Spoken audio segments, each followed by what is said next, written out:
Hi, this is Anjali from EDM Toronto, and I'm here with Raneem. So, Raneem, hello. Welcome to Toronto. Thank you. And you played a really great set last night at Toika in Toronto. I'm glad you like it. It was awesome. Great party. I have a few questions for you, and first I would love to just give an opportunity for our readers to get to know a little bit about you. So you've gone from being somebody who is just a fan of the music, kind of DJing on your own, doing your own thing, to someone who's now an up-and-coming DJ and producer in the EDM industry. You have a radio show who has, and you've gained support from people like Marcus Schultz, Tiesto, Armin van Buuren, Cosmic Gate, some really big names. Tell us a little bit about how that came about. Where are you from? How did you get into the industry, and what are some of your inspirations? Well, to start with, I'm originally Lebanese. Been living in Montreal for 5 years. I started getting into the music thing back in high school. I started doing like high school parties, you know, the top 40 stuff, hip hop, R&B. Then I moved to tribal house a little bit. Then I discovered trance back in 2004 or 5 kind of, and started liking that, and decided to get to stick with that, like progressive and trance, and start producing in 2007 kind of, and here I am now. So. Here you are now. That's great. So you've got Drop Zone Radio. Yeah. Right. I've noticed you have Raneem TV on YouTube. I started that recently. Yeah, that's great. And you've also landed a residency with Circus After Hours Club in Montreal, right? So what can somebody expect, whether it's somebody tuning into your radio show, somebody coming to Circus, what can they expect from Raneem?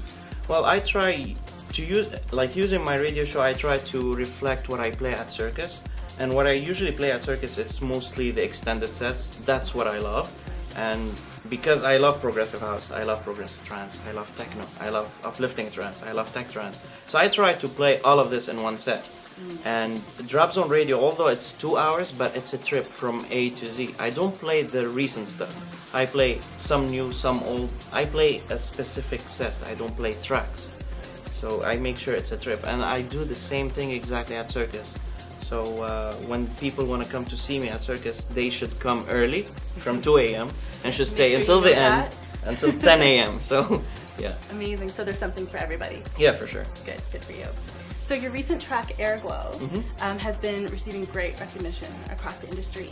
So can you tell us a little bit about how you came across that production? Yeah, sure.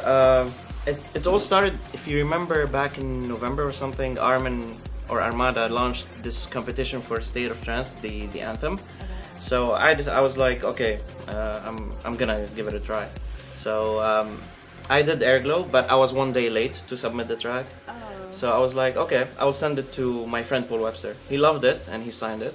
And we decided to get F6 and Basil Oglou on the remixes. Basil Oglou for the progressive people who like progressive music and deep trance. And I got the F6 remix for the Team 140 people. Right. And the original is like for the festivals. Okay. So, and it's working out really well. Good. Yeah. Congratulations. Thank you. So I had an opportunity actually to chat with some of your fans who came to Toika last night for your set, and asked them, if there's anything you'd like to know about Raneem and his productions, what is it? And everybody's talking about your Ernesto and Bastian remix of Who's the Starter. So tell me, how has that been received by people in the industry, by your fans, and how do you feel about it?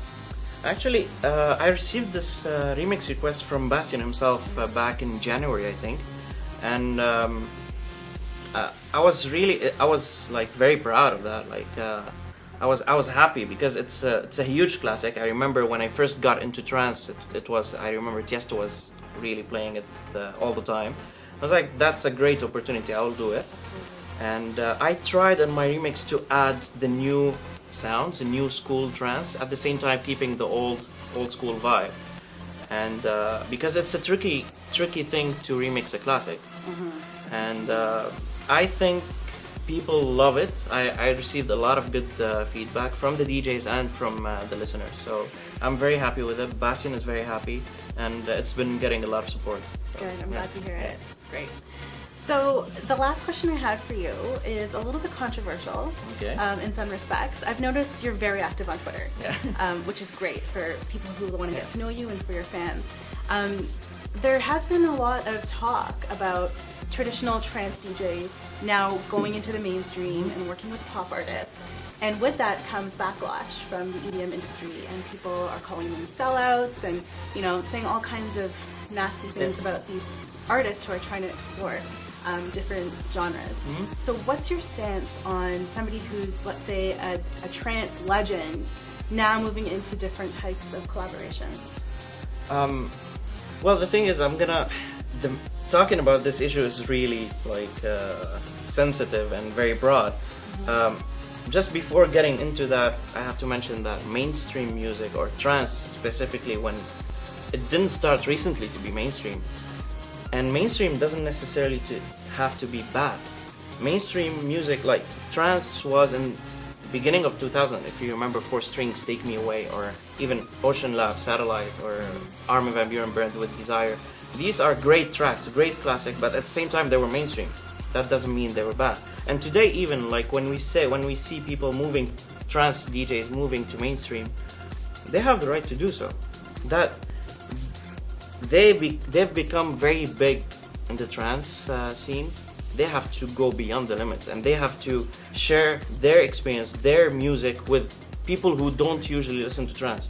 So I think trance is getting bigger. Right. Instead of, why do we have to stay underground? Why? Like, sharing our thoughts, sharing our love for this music is better than staying in our own bubble. So do you think there's a limit then? Once you've become a star in the trance industry, is there more that you can do in trance, or do you think it's necessary to expand into different? There's more if you go beyond these limits. Okay. So if you start experimenting with different sounds, like getting inspired from different sounds, I think this will attract more people into that genre. So right. yeah. Okay. And there tends to be, I mean, a lot of people are territorial or protective true. of their music. It's normal. It's normal to have people who are resisting this change, but at the same time, we can't stand still with all this boom happening in the EDM scene, especially in the US. And the US is a big market, and everyone want to get into that. So that's normal, I think. Okay. Yeah. Well, fair enough. Yeah. All right, so that wraps up what I have to ask you for today. So do you have anything you'd like to say to your Toronto fans? I would like to thank everyone who showed up last night. Really glad that you enjoyed last night. And I want to thank you guys for this interview, and I hope to be back very soon.